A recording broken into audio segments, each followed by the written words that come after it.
What's up guys? Panoorin natin to guys. Nakatulog pala yung driver dito guys. Oh.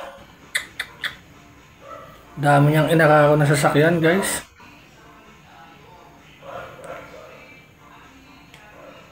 Daming motor na tinamaan. Oh. Tsaka yung barrier nasira. Mukhang malakas ang pagkakasalpok dito. Lakas ng tama niya guys. Oh. Nayupi talaga yung mga bakal eh. Oh.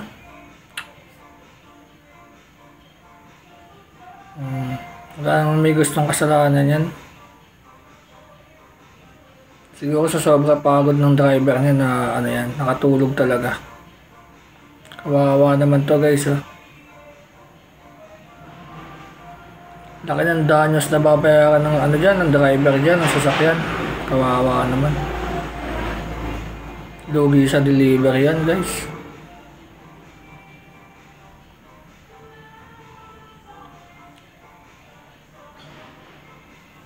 Bayad malala talaga yan.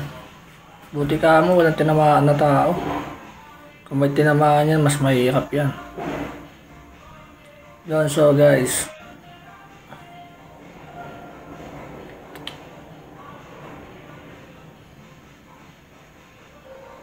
Wawa naman.